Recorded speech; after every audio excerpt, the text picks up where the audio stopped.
शुभ सकाळर शुभ अभिनंदन। मानव को सृष्टि करचंती प्रभु भगवान आमर कल्याण पाई आमे केमिति सुस्थ रहिबा सेतिपाई विभिन्न प्रकार औषधीय गछ को प्रभु भगवान भी सृष्टि करचंती। से भगवान को सृष्टि मध्य आलोवेरा गोटे एमिति औषधीय गछ जहाँ को आमे जानिचे किंतु केमिति व्यवहार करा जीवो से विषय आमे कहूचे। ये आलोवेरा गछ को आमे घी कुआरी बा घृतकुमारी कही थाए। यही घृतकुमारी रो पत्र को दी भाग करदेले ता भितर बहुल रस अच्छी से रस ही औषध। यही रस रे विटामिन ए सी ओ ई अच्छी। यह पोड़ा जला सनबर्न चर्म ज्वलन रे साहाय्य करे।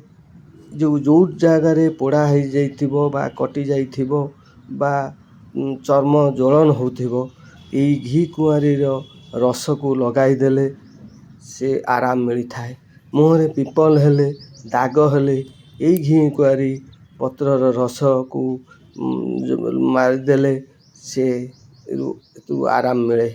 मुंडरे रूपी होइथिले सेही घी कुआरी पत्रर रस को मालिश करदेले सेटी रूपी कमी जाए। केश झड़ा भी कमी थाए और केश को मजबूत करे।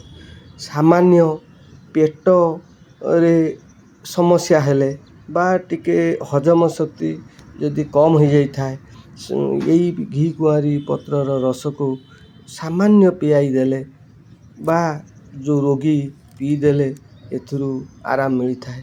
साधारणतः यह बाड़ी बगीचार होई थाए एवं आपण माने छातर भी लगे पारिबे। तो ये भली औषधीय गछ जेहेतु आमर कल्याण पाई भगवान सृष्टि करचंती आपण यही घी कुआरी बा आलोवेरा गछ को लगांतु तार भरपूर फायदा नियंतु। समस्त सुस्थ रहंतु। जय जगन्नाथ जय जगन्नाथ जय जगन्नाथ।